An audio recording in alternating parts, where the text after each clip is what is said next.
first.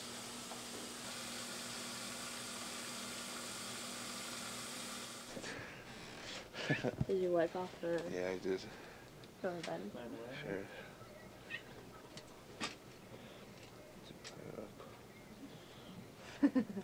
I'll say hi. Got it.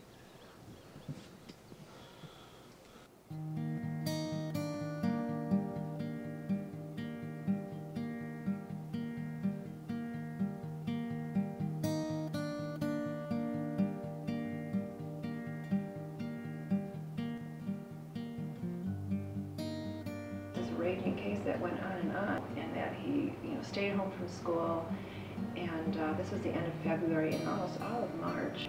We went for just a checkup because they had him coming in like once a week, and I said to her, he's got spring break coming up. What do you think about him going on a cruise with his friends and the dad? There'll be adults there. What do you think about him going, on a trip? And they said, yeah, I think he can.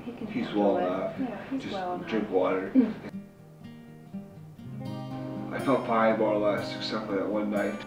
I woke up like 2, 3 a.m. Just couldn't sleep. I was so tired, hot and cold, throwing up. And just after that day, it just all kind of went downhill. I feel like it's the last day of the cruise.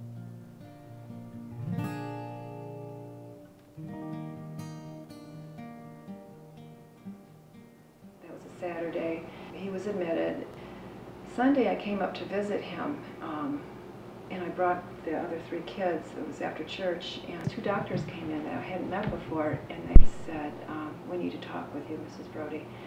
And I said, okay. So I told the kids to go out into the hallway. They said, immediately said, there is something seriously wrong with Drew. His blood counts are just so low, and he is so ill, and he's become much more sick so quickly. We think that possibly he might have some kind of cancer.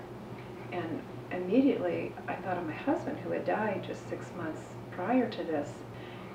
And I sat there, and I just remember being frozen for a minute, and then I just started crying. And it was toward the evening, and the kids were at various places, and suddenly I went into the room, and I knew that his breathing, that he was struggling. So I called everyone over, and I said, we need to be here. It was very emotional. I was really scared. I was definitely scared. I didn't know what was going on. It was definitely a shock seeing him like that. I wanted to be strong for the kids, but at the same time, and I knew I had to do the right thing, to say the right thing. And so I said, let's just all gather around him and let's pray. And then I looked at Joe and I said, Joe, it's time for you to be with God, and that it was time for him to go, and that we loved him, and that we always would love him and miss him. And within moments, he breathed his last. The doctor had said, we don't want to alarm you, but we're going to move Drew down to the ICU because we want to take better care of him. I was listening to what these doctors had to say, and they were all kind of giving their opinion of what they thought might be going on. It's kind of a mystery even then at that point.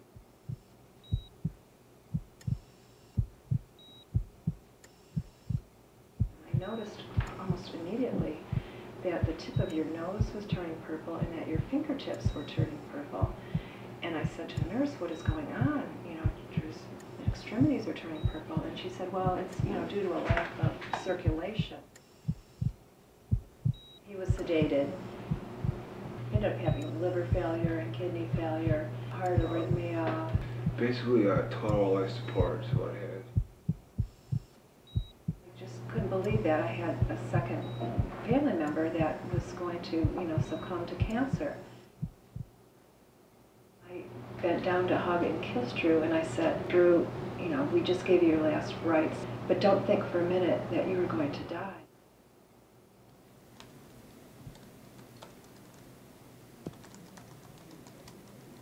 I discovered what he had was that they just put in his symptoms, and they just Googled his symptoms, and they came up with this diagnosis of XLP. It stands for X-Linked Lymphoproliferative Disorder. And what it is, Drew was born missing a protein that would enable him to fight the Epstein-Barr virus. And so when he did get mono as a senior in high school, his body started attacking itself. I was so sick and there was so much wrong with me. I had like a 4% chance of coming out alive from this. 1 in a million. 1 in a million. Usually it's boys that are affected by this. They came to the conclusion that his skin was not going to come back and that they would have to amputate his fingers and his toes. On his left hand, he lost about an inch or so. His left hand looks pretty good, really, but it's his right hand, the hand that I couldn't really get to hold and try to massage and help the circulation. And I am left-handed, so it's very nice that my left hand was saved more than my right. Unfortunately, his toes, he lost much more. He lost both big toes. As my nurse, Lisa, to show it to me, I started crying. I just couldn't take it, so I made her put gauze back on them and hide them from me.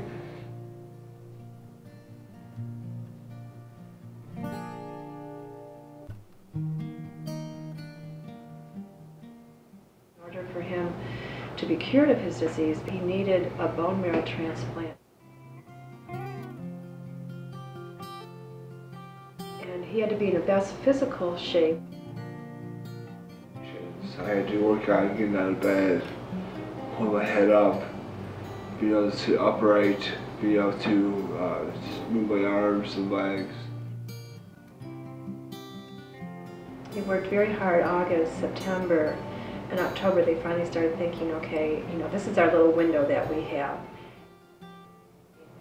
And so his 3 siblings and myself were tested for that, and it turned out that one of the twins, Sean, was an exact match. I was super excited, to hear that I was the donor. There's always kind of like a little competition there on who would get to do it. But no, I mean, we all wanted it to be such a hard thing to get a donor. There's a waiting list, and that's something you definitely don't want. So it was cool. I was happy to do it.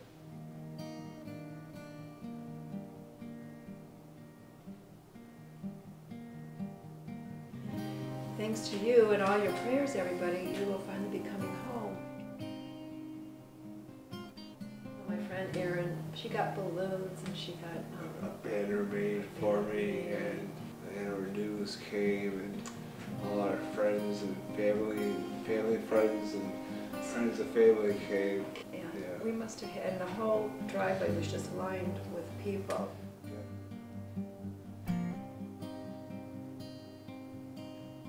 I never really thought I was gonna lose Drew. I guess I always knew that he was gonna make it through. I was always worried for Drew, but I never thought he was gonna die. I never crossed my mind. I just knew that the Lord wouldn't take our dad and Drew. It was really nice going home, but at the same time, it may have been too soon, just because of how much I still needed help with PT, OT, speech therapy, art therapy. My therapy lasted probably 2 or 3 years.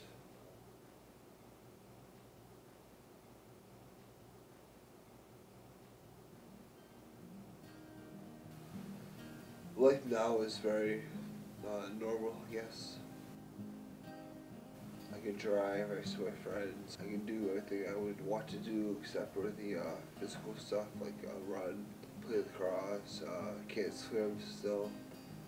But I find ways around those, or ways to enjoy myself now. I bought a camera not too long ago, a year and a half, 2 years. So just having that helps me still be active and still be able to, I can still feel like I'm participating in some way just with the camera.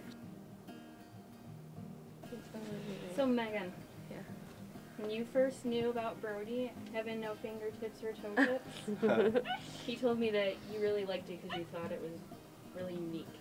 It is. I've never heard of anybody else. Ever. There's no XOP, so there's no scare of coming back. I'm cured.